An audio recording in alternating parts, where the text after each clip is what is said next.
Thank you very much. You get 2 for 1 with us, so I hope you enjoy it. Thank you to Humbercare and Tom for the invite. Living and working in Hull, it's very rare that I get to see Tom, so it's a real pleasure to come up and be able to speak at this event. Tom and I have worked together now for 10 years, and I make that point really just to pick up on something that was said earlier about the frustration with pace of change. We started embedding Humbercare services into our service delivery 10 years ago, and that was seen as very sort of innovative in the way that we did things. Frustratingly though, still in my local area, in the city of Hull and sub-regionally, the Humber sub-region, still organisations are struggling with embedding tech in their service delivery, and that's not because I don't champion the service, and that's not because Tom doesn't spend time down there either. It's just people are struggling with that concept of how to integrate. I'm going to give you a brief overview of my organisation, and then Kelly's going to come up and give you some detail. Hopefully it gives you a bit more of a on-the-ground perspective and how tech can actually work on a day-to-day basis. So Humbercare is 26 years old this year. It was one of 8 original care trusts that was set up across England back in 1989. The idea coming from local probation service trusts in the area, and they, as a statutory organisation, wanted voluntary sector bodies to help them in assisting their clients of the probation service, so by way of individual fundraising, helping them reintegrate back into the community, finding places to live, helping them to furnish properties. For a while the organisation, if you like, was the probation services football, and we were kicked about and we did as we told for a good couple of years. We were a small organisation, tended to concentrate really on small bits of research back then into things like domestic violence, drink drive, and we were running drink drive courses at the time. I joined the organisation 18 years ago, as did Kelly actually, the same month, and back then the organisation employed about 12 people and was turning over about £250,000 a year. The way that organisations like ours were funded changed, and along came this wonderful idea called the Supporting People Programme, and organisations such as ours, if you like, made hay. Lots of money was going around, it wasn't very well regulated, people were pigeonholed, which I never sort of quite got my head round, and when you work like we do with very high risk groups and offenders, it does kind of sort of stigmatise that group. The organisation now employs 150 people, and we're just shy of £5 million a year turnover. And I've got to say that is in part due to the services that Humbercare provide. They've been fundamental in the way that we're able to sell our services to commissioners, fundamental in the way that we now design, and now we're asked to co-design services with commissioners, and the way that we deliver. The service that Kelly is going to give you some detail on came from what happened with the Winterbourne situation back in 2011, and that was, for those of you who maybe are not familiar with it, a hospital down south where large-scale abuses were uncovered. What was more alarming is that the people that were in there actually didn't live within that local area. They were in what they call out-of-county placements. So their care wasn't managed locally, they had no family networks, no local connection, and hence why those abuses went uncovered for so many years. From the inquiry that the government set up, it was said that we should start to look to end that institutional care, and we should start to look at community-based supported living arrangements. That's always been what Humbercare has done, but now we've concentrated very much on this specific group that Kelly will tell you about. one thing I do want to say is I'm aware that there are some local authority sort of representatives here. I'm not sure if any of those people are commissioners, but what I would say and what I'm saying locally is that commissioners now need to consider, when they look to put services out to tender or when they look to redesign services, that actually things like tech support should be a prerequisite. We shouldn't be, flirting with the idea or seeing it as an option. It should be, like I say, a prerequisite, and it should be included in all service design. It's then down to providers to get their heads around that and be able to embed it. But they're not going to do that until they get the nudge, until they are forced into a situation where they take that technology on board and start to use it. We're all businesses, I am a charity, I'm a registered charity, but essentially we are a business. When you're turning over that amount of money, when you employ that number of staff, you have to go and you have to look at your services like they are a business. And we're all aware of the austerity measures that are happening, that have happened. In 2012 we took a £1 million hit overnight without any justification, without any real needs assessment being done.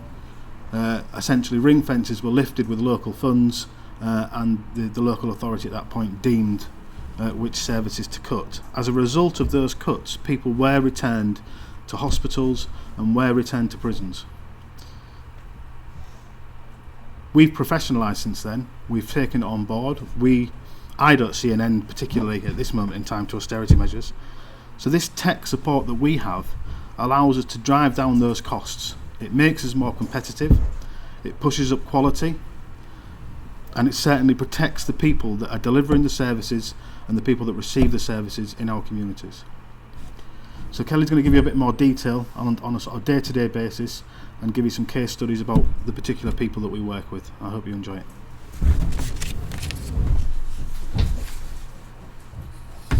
Good afternoon, everybody. As Rich said, what I'm going to do is give you an overview of the clients that we're working with and the systems that we purchase from Communicare to be able to manage those clients. So the nature of the clients are those most complex, chaotic service users that are difficult to engage in services. They may be placed in out-of-county placements, which includes forensic mental health services. They could be in prison, acute mental health settings, residential care homes. Also young people that are transitioning through from children's home into adult services, coming back to area. The aim for those is to bring them back to their local communities and achieve independent living with them. So it can be a step down from those services into their own homes. We secure the tenancies and we provide a package of care and support in any area that individual needs, personalised to them to be able for them to achieve that independent living. We're badged by our local authorities the specialised care provider within Hull, because we take referrals that many other care providers won't take due to the level of their risk that they pose. They could be high-level mental health, learning disability, personality disorder, substance misuse, alcohol, or a combination of all of those. More specific high-risk offenders is what we work with. The level of the packages that we deliver can range anything from sort of 1 hour a day care call right the way up to through to 24 hours a day care, and often joint worked as well. So it shows you the level that these people of risk pose. I'll give you an example case study which gives you a good idea as to the level. We have a gentleman that was with us currently. He's been with us around 6 weeks now, who is a high profile, very high risk sex offender. He was living in a local care home within Hull that was closing down due to the cuts in the area, and no other care home would take him because of his risk, because of his sex offending, but also assaults on staff on a daily basis in that care home. We said we would accept him. So we provided with him a home. He's in his home. He receives 24-hour support, so he has a staff member with him at all times who lives in with him. He's on a sex offender prevention order, which means he is not permitted to be on his own at any time at all, not out in public, not in the home. He has alarms on his door so that we're aware if he does try to go out. His high-level learning disability, he has no sort of recognition of his sex offending behaviour, so there's a lot of work that's done with him in terms of assessing his thought processes. We use flashcards. We have to assess what he's thinking before he leaves, when he returns, what he's done when he's been out. So a lot of work goes in with that individual. And we manage him within his own home.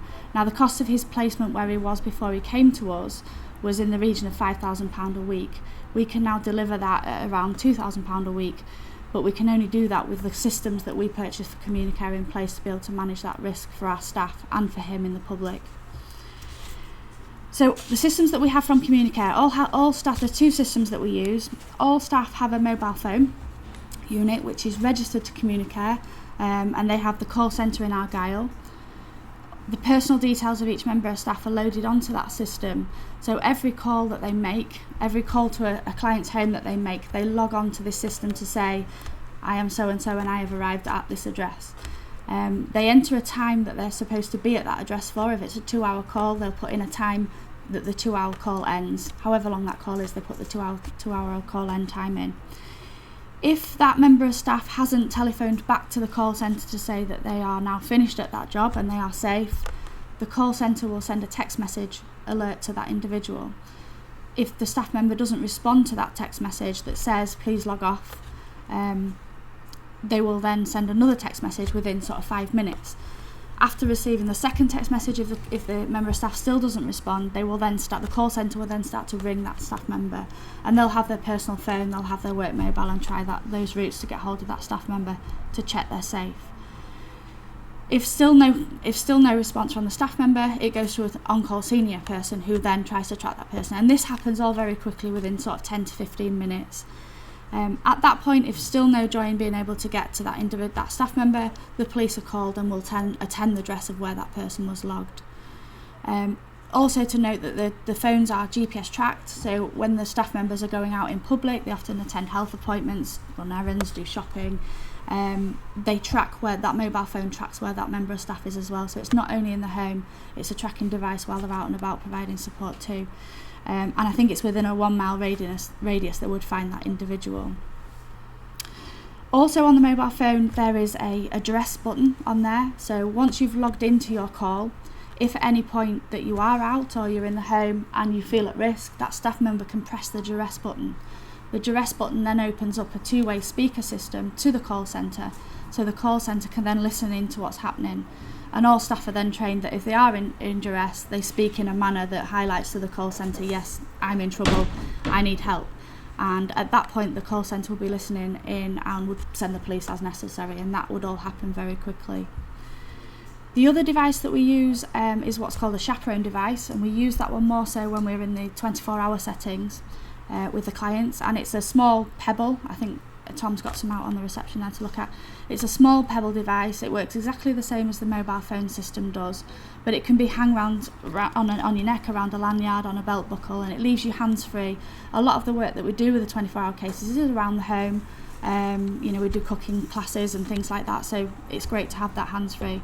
And also for the ease of being able to get to a panic button, the button's on the top and you can literally just press it, and again, that whole escalation process of going to the police works. Every staff member has to log on for every call, every shift. It is within our lone working policy, and it's a breach of that if staff don't do so that's how important we see this system. I'll give you an example of it working. It's worked on numerous occasions. Touch wood, we don't have that many incidents that get to that level, but on the couple of occasions that we have, it has worked. We had a young man who is high level learning disability and mental health. 2 support staff were travelling with him in their car to a health appointment. He was sat in the back seat, 2 staff in the front. They returned from the health appointment, which didn't go to that young man's way. He wasn't quite happy with the outcome of that appointment, had a mental health crisis in the back seat of the car and refused to allow the staff to leave the car, with threats that with a cigarette lighter he was going to burn the member of staff's hair in the back of the car. Fortunately, the member of staff had logged onto a Communicare system and her phone was in the front of the car, and she discreetly was able to press that duress button. The clients are aware we have this system in place, and he even spoke of, don't even think about getting your phone, that kind of talk in the back of the car with the threats. Luckily, she was able to press the duress button without him realising. The 2-way speaker system worked, and the police were called within minutes and arrived at scene within 5 minutes, and luckily no harm was done there. So you can see how the use of this system is really effective in managing those high-risk cases. We also have a welfare call system in place, especially for those that are in the 24-hour settings, whereby Communicare will call our staff member or the office line every 2 hours through the night, through the day, to check that the staff are safe. If you can imagine, we have maybe 6 sort of high-risk people all living in a shared environment. Anything can happen at any one time, and although there's 2 staff present, 2 staff may be called at any time to any incident. So we have that added welfare call in there from Communicare to check that the staff are safe. And the same escalation procedure would happen if they don't respond to the phone. Then it gets to that point where the police will be called to that building. The benefits of that to the staff, the feedback that I have from staff is that they feel protected. They feel confident that there's that lifeline to the police, and that if there was any incident, it would be responded to very quickly. They feel safe, especially out in public as well, when more things can happen. The chaperones as well they tell me is a deterrent to the clients. The clients know that it's there, they know what its use is, and because it's there to hand, the clients are deterred in acting in a manner of a threat to that staff member because of it. So it's also a deterrent. Benefits to the organisation, as Rich mentioned, it's a unique selling point to commissioners. They have trust and confidence in us that we can manage those high risk cases more effectively than those that don't have these systems in place. It enhances our lone working procedures. We also receive monthly reports from Communicare on all logins that take place, so every staff member, every call that they've made, every login that they've made, every alarm that's raised. So we use it as a supervision tool as well, so we can see that the care calls that we're supposed to be providing are being provided for the length of time that they should be provided, and also monitoring those amount of calls so we can review incidents and feed into service improvements. It reduces our insurance costs because of that extra risk management procedure that we've got in place, and it makes us competitive in tendering processes and selling our service to individual packages. Benefits to the commissioners, generally health and local authority adult social care commissioners are what are involved in our services.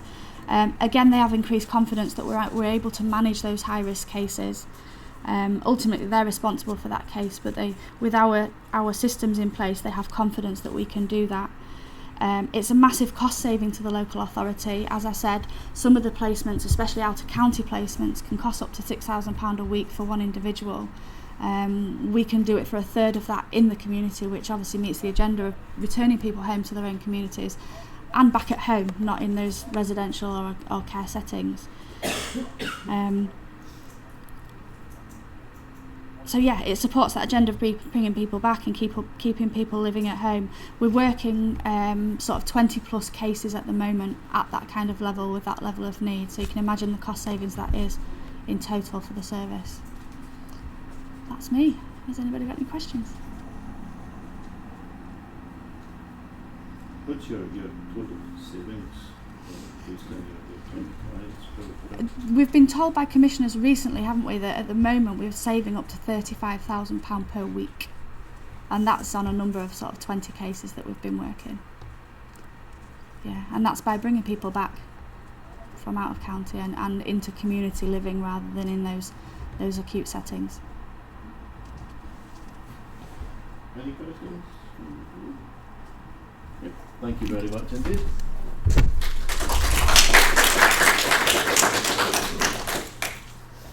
Okay folks, thanks very much.